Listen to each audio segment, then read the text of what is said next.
네, 선배 동료 여러분,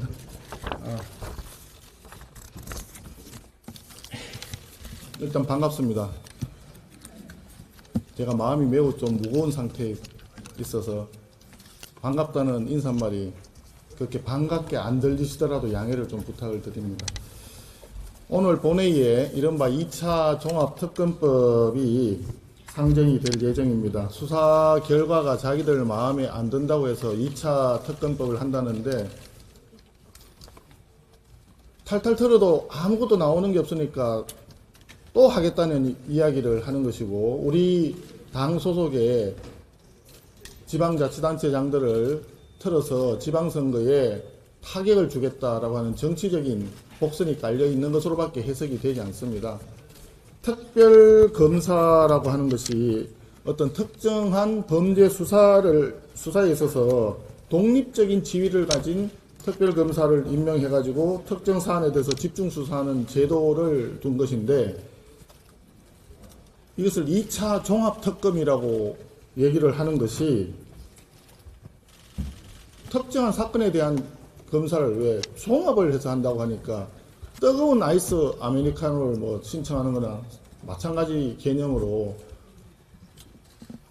궤변을 늘어놓는 것 같습니다. 저는 이 상황에 대해서 도저히 납득할 수가 없는 상황이고, 그동안에 3대 특검을 하기 위해서 무려 500억 정도의 예산을 쓰면서 170일 동안 100명의 인력을 동원한 그런 수사를 했던 상황입니다. 향후에 2차 종합특검을 하게 된다고 하면 이 자체가 지금은 해체된 검찰의 특수부를 부활하는 것이다, 이렇게 생각을 합니다. 특검이 결과적으로 특검수부가 된다라고 하는 점을 지적하지 않을 수가 없습니다. 이재명 정권 들어서서 검찰을 해체하면서 분명히 수사권하고 기소권을 분리해야만 된다라고 하는 논리를, 명분을 앞장세웠습니다. 그런데 특검은 수사권하고 기소권을 한 손에 털어쥐고 있습니다. 기소 이후에도 그 권한을 계속 가지고 있는 그런 상황입니다. 이것은 정말 잘못된 것이다 라고 하는 점을 다시 한번 분명히 말씀드립니다. 그리고 통일교와 관련해서 통일교가 정치권 인사들에 대해서 금품을 제공한 사실에 대해서 특별검사를 임명을 하자 해서 통일교 특검을 하자고 했더니, 저쪽에서는 통일교하고 신천지를 엮어서 해야 된다 라고 하는 또 꼼수를 부려서, 그러면 이 부분에 대해서 논의를 해서 그러면 어떻게 할 건지 합의점을 만들어 보자 라고 했더니, 우리가 제안한 부분에 대해서는 전혀 받아줄 수가 없다라고 얘기를 합니다. 예를 들어서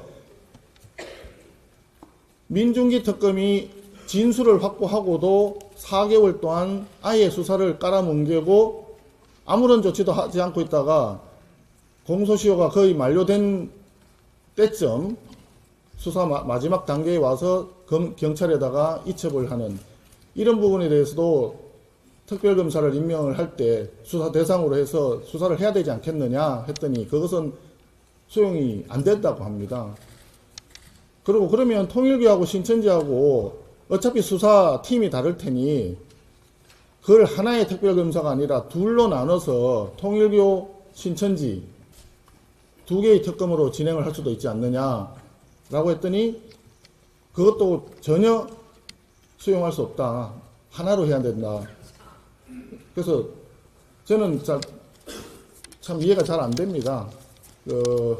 그래서 우리 당이 주장했던 김병기, 강선우, 그 다음에 김경, 서울시 의원까지 연결되는 더불어민주당의 공천 뇌물 사건에 대한 특검과 아울러 통일교는 통일교 특검으로 해야만 된다라고 하는 점을 계속 얘기를 했는데, 저희들 의견이 수용이 되지 않았고, 그래서 오늘 최종적으로 자기들이 말하는 2차 종합특검만 지금 상정될 예정입니다. 우리는 부득이 이 부분에 대해서 강한 반대를 위해서 필리버스터를 할 수밖에 없다라고 하는 점을 말씀을 드립니다. 이재명 정권 들어서자마자 1호 법안이 3대 특검법 의결이었습니다. 그래서 이재명 정권 5년의 시작이 민생이 아니라 야당 죽이기였다는 점을 다시 한번 분명히 말씀을 드린 바입니다. 그리고 오늘 1015 부동산 대책 발표 3개월이 되는 날입니다. 다른 설명이 필요 없습니다. 1015 부동산 대책 완전히 실패했다는 게 이미 입증이 되었습니다. 다시 한번 신고가를 기록하는 서울 시내 아파트가 곳곳에서 나오고 있습니다. 1015 대책을 할 때 그 전후에 벌써 우리 당에서 여러 차례 얘기했습니다. 공급 대책이 필요하다. 규제만 한다고, 수요 억제만 한다고 해서 부동산 가격을 잡는 것은 불가능하다. 권력으로 규제로서 시장을 억누르는 것은 불가능하다는 걸 계속 얘기했고, 그때도 정부 여당에서 공급대책을 마련하겠다라고 국민들한테 얘기는 했습니다. 그러나 아직까지도 공급대책이 나오지 않고 있습니다. 정부가 뭐 하는지 이해를 할 수가 없습니다. 그런 가운데 환율, 지금 천정부지로 치솟고 있습니다. 국민연금까지 동원해서 26억 불 외환보유고를 축 냈는데, 그러고도 지난 연말 한 일주일 정도 반짝 효과로 그치고 말았습니다. 어제 뉴스에 보니까 김용범 정책실장이 증권사 CEO들을 소집을 했다고 하는데, 이것 또한 한심하기 짝이 없는 이야기입니다. 증권사, 금융사 CEO들 불러가지고 호통치면 환율이 잡힙니까? 환율이라고 하는 것 속에는 대한민국 경제의 모든 것이 담겨 있는 것입니다. 국제적으로 대한민국 통화 가치가 결정되는 게 환율인데, 그것을 규제와 호통 이런 식으로 억압해가지고 잡을 수 있는 것이 아닙니다. 구조적으로 근본적으로 문제 있는 점을 해결을 하고 해소를 해야 된다. 대한민국에 투자 기회를 많이 만들고 투자할 유인을 만들어줘야지 돈이 한국으로 들어오고, 그래야 환율이 안정이 되는 것인데, 가장 기본적인 그런 경제학 상식에 왜 그 사람들은 그걸 생각을 안 하는지 모르겠습니다.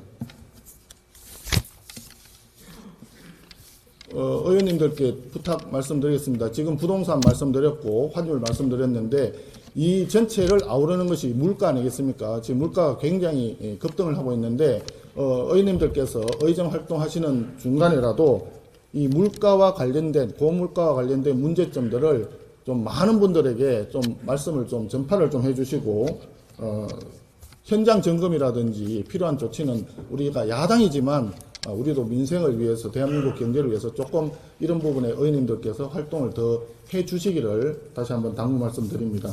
그런 점에서 오늘 장동혁 당대표님께서 제안을 하셔서 제1차 민생경제 점검회의가 열렸습니다.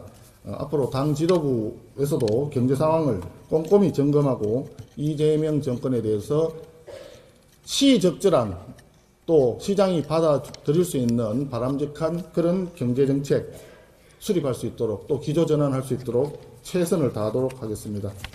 의원님들 여러분 그동안에도 고생 많으셨는데 앞으로도 좀 힘을 모으고 마음을 모아서 우리 당이 국민들에게 좀 더 다가갈 수 있는 그런 당이 될 수 있도록 함께 힘내주시기를 당부를 드립니다. 감사합니다. 네, 고맙습니다.